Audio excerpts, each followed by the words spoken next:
sekalian, Bobby Chris Ngobrol segera dimulai. Dung dung dung dung. Selamat datang di Bobbypedia Bedtime Story. Segmen khusus Bobby akan ngobrol lebih banyak, bukan aku ya, tapi Bobby sama Sobat Poci sambil belajar bahasa Inggris bareng-bareng. Segmen ini biasanya muncul di setiap minggu pertama, ini ya anggap aja minggu pertama ya. Jadi jangan sampai kelewatan. Share juga ke teman-teman Sobat Poci yang ingin belajar bahasa Inggris juga. Nah, request Bobby kemarin ya di Bedtime Story terakhir, aku katanya cari itu agenda Jawa Timur ya. Ada banyak kan harusnya, tempat cakris lu daerahnya banyak. Iya ya. Nah ini udah ketemu sekarang ada satu. Jadi nanti sudah aku kasih ke Bobby, nanti Bobby tinggal bacain ke Sobat Poci. Ya kan beneran ada kan. Gitu, nggak mau nyari, males. Ya makanya kan dicari, udah dapet ini loh. Nah ini ada tulisannya nih, ini nama bahasa daerah situ. Bobby tahu nggak nih cara bacanya? Itu apa, tengger. Ini tulisannya kok kayak itu, burung bertengger di atas pohon. Bukan. Bukan, ya tulisannya sama. Cuma bacanya agak beda. Yang tengger itu bahasa Indonesia. Contohnya Bobby tadi itu artinya hinggap atau ya bertengger, itu artinya burungnya hinggap di atas pohon. Kalau yang di ini yang kita maksud itu tengger, jadi gernya turun ya. Itu nama wilayah di dekat itu Gunung Bromo. Tengger ini gabungan dari dua nama, anteng sama seger, diambil belakangnya aja jadi Tengger. Bisa gitu, kok kayak nama kabel. Ya memang nama kabel. Oh iya. Jangan spoiler dulu ya.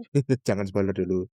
Ini kan Gunung Bromo yang itu biasa-biasa dipakai buat itu wisata mendaki gunung itu kan. Iya, ya benar. Itu ndak bahaya kan itu, kan pernah meletus itu dulu.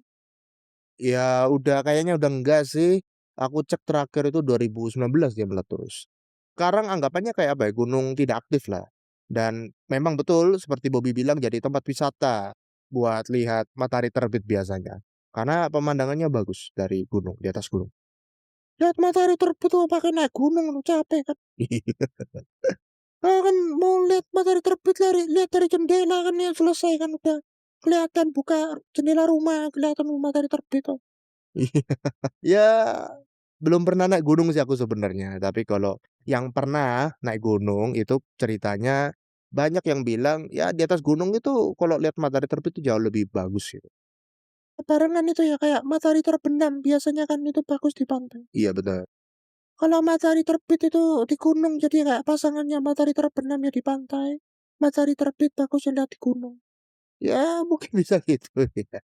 Nah itu bedanya di sini yang tadi namanya ada tengger sama ini apa tenger-tenger itu biasanya. Jauh jauh banget tenger-tenger. Tapi kan mirip-mirip ya. Tenger-tenger itu ya bahasa Jawa sih, artinya itu bingung gitu ya. Bingung, tenger-tenger itu bingung gitu atau kayak nggak ngapa-ngapain lah. Yang ini G-nya 1, kalau yang tadi tengger itu G-nya 2. Oh iya iya. Memang di bahasa Jawa atau bahasa Indonesia itu kalau memang beda sedikit bisa beda arti ya? Iyalah, beda nada aja kayak pertama tadi, tengger sama tengger sudah beda pengaruh sebenarnya.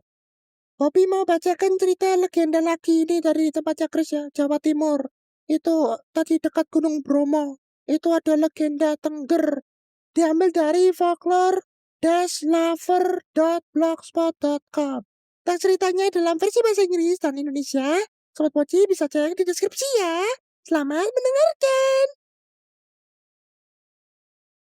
The Legend of Tengger. Hundreds years ago, during the reign of the last king of Majapahit, Brawijaya, the situation was so uncertain due to the expanding new religion, Islam. At the time, the queen gave birth baby girl and named her Roro Antang. Later, the princess married Joko Seger, Brahma caste. Since the influences of the new religion were so strong that it created chaos, the king and his followers were forced to back off to the east. Some of them reached Bali and some of them reached a volcano. A new married couple, Roro Anteng and Joko Seger, were also found among the fugitives who went to the volcano. Later, they ruled the volcano area and named it Tengger. The word Tengger was derived from Roro Anteng and Joko Seger. Then he surnamed himself Purba Wasesa Mangkurat ing Tengger, which means the righteous ruler of Tengger. Years after year, as the region flourished in prosperity, the king and queen felt unhappy, for they had no children to succeed their throne. On their desperation, they decided to climb the top of the volcano to pray and beseech before God, the Almighty. Deeply impressed by the faith of their meditation, affected the murmuring sound of the crater lifting up miraculously, followed by a golden lightning that made the surrounding look so shiny. Their prayer was heard and God will give them children, but they should sacrifice their lost child as return. It was a promising future that could not be denied. Not long after, the first baby boy was born, and Roro Anteng named him Tumenggung Klewuk.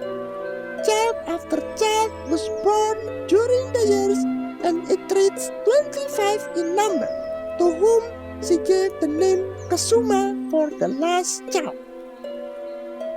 Roro Anteng and Joko Seger were very happy ever since.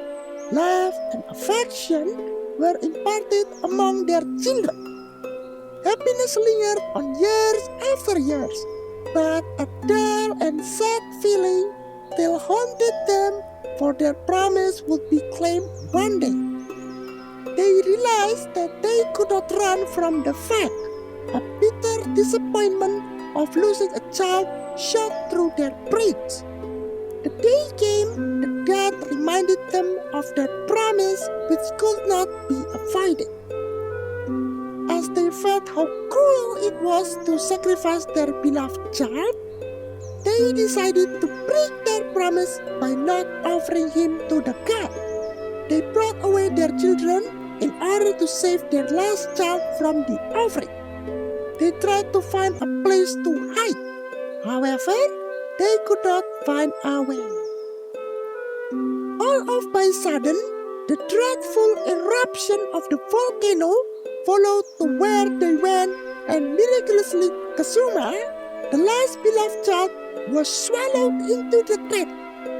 At the same time, when Kesuma disappeared from their sight, turbulent brawl diminished and strained silence for a while, but a sudden voice echoed.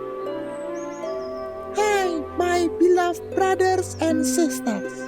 I was sacrificed to appear before God Hyang Widiwasa to save all of you. And what I expect you are in peace and live prosperously.